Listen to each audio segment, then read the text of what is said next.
Good evening, Downpour, and welcome to another Wednesday night episode with yours truly. Coming at you live from the backyard. I've got elephant ears behind me. I've got a tangerine tree above me growing little tangerine buds. The birds are chirping. Somewhere in the distance I hear an ice cream truck. Hope that sticks around for a little while. And last but not least, got my boy with me. Got the best boy with me. You know, life is good. Life is good. Right? Still can't go anywhere. Harder to go places. Harder to go get me some Mexican food at Iguana Joe's, but you know, life is still good. You know, it's July. June is over. Graduations are all done with, and it's officially summertime. But guess what? Summertime's canceled, y'all.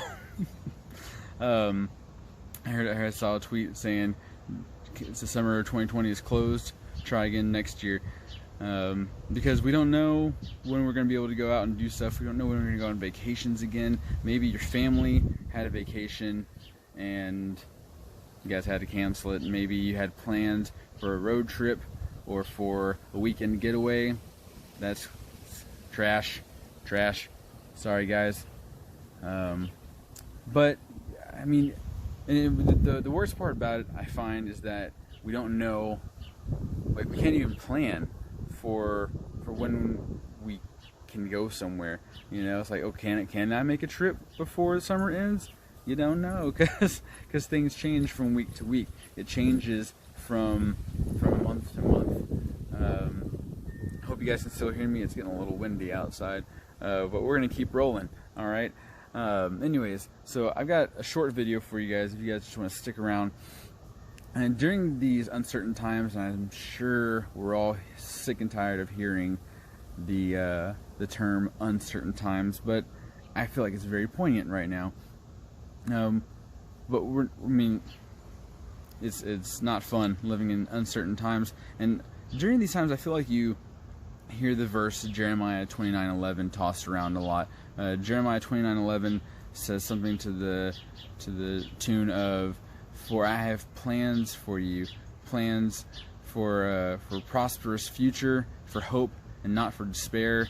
Maybe I kind of mix up the words a little bit because I've heard different versions of that and I get them mixed up in my head sometimes. But anyways, but you hear that verse a lot, and it's a great verse for inspiration, for hope, and I love it.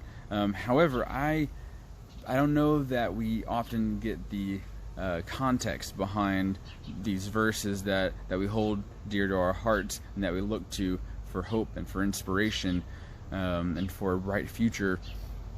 So that's what I want to do tonight, is I want to get into the context of what that verse is. Okay, so join with me real quick as we dive into the beginning part of Jeremiah 29. Okay, so who was Jeremiah?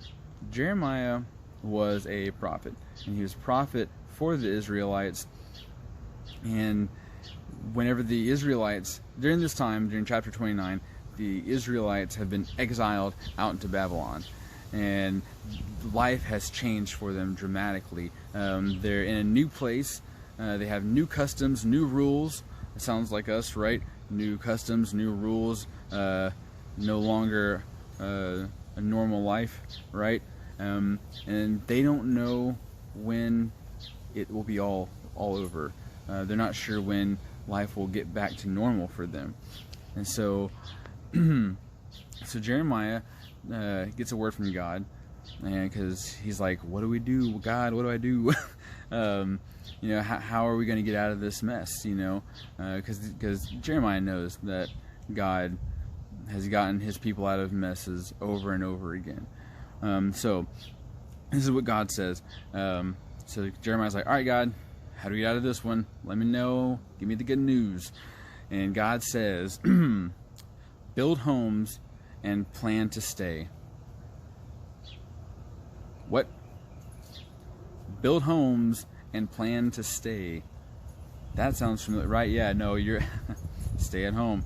You're catching my drift, all right? So then he goes on to say, says, plan to stay and to work for the peace of the city where I sent you into exile.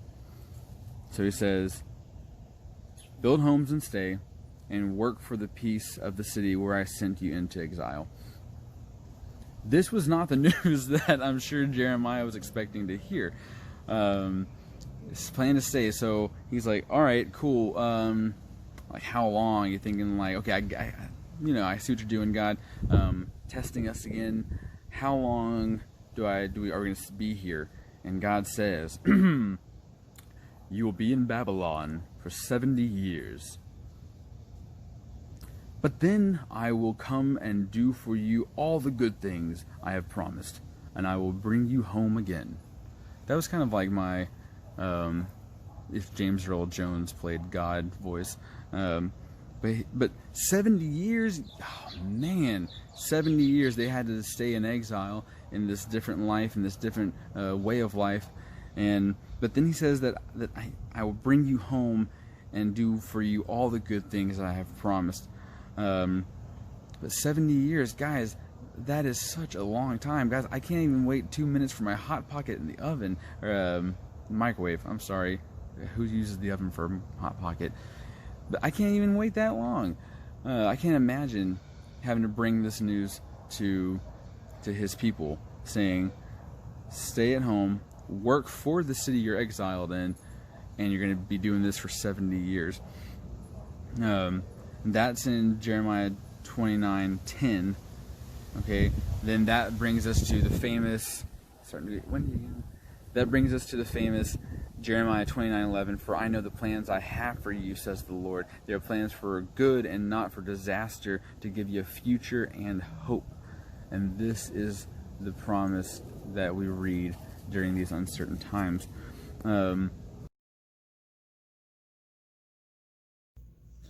Well, sorry about the abrupt change in scenery. The neighbors were outside and they tend to play loud music. So here we are in one of the bedrooms in this comfy pink chair, mind you.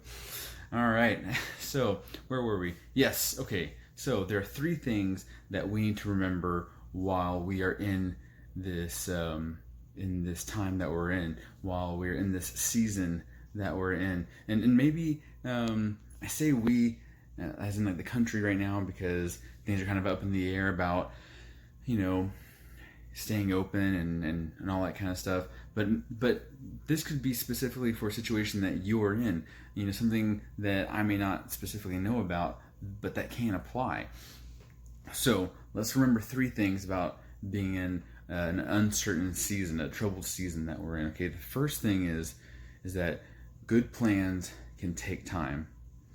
And because I know, can you imagine that? Can you imagine there's a whole generation of these Israelites who never got to see the fruition of God's promise of bringing them out of exile and doing the good things that He had planned for them. Just know that while these plans can while things kind of seem a little dim, things seem unsure and not full of hope, just remember that these things can take time. And I'm sure 70 years, it was real easy to lose that hope, but we have an eternal hope in Jesus Christ and the promises that He gave us in His Word. Next thing that kind of brings me to a next point, actually, is that a waiting period is not a wasted period. Okay, in fact, so earlier, God said to build homes and stay for a while. That was the waiting part of it. Then He goes on to say, work for the peace and prosperity of the city that I have exiled you into, or that I have led you into exile. And that is the directive to do. So while we're in a waiting period, this kind of time where we're unsure of how things are going to go, it's not a time for us to relax in our comfy pink chair and do nothing, because there's always good works to be done. So wherever you're at right now, God can use you. in the family that you're in, God can use you. In the school that you're in right now, God can use you. In the job that you're working at right now, God can use you.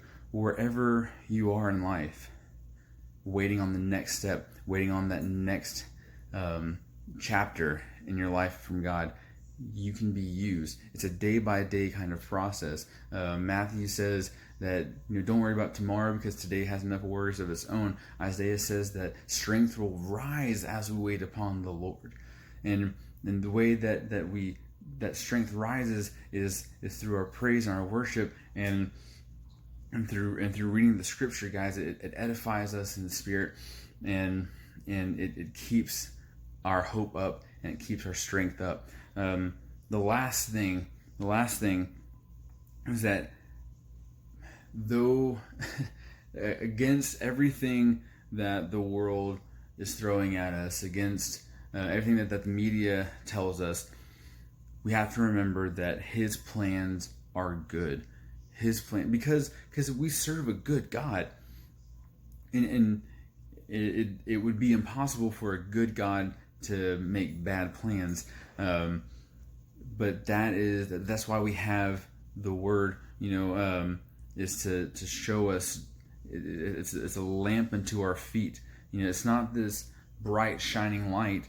In that verse, a lamp means that it's just enough to see where our next couple of steps are.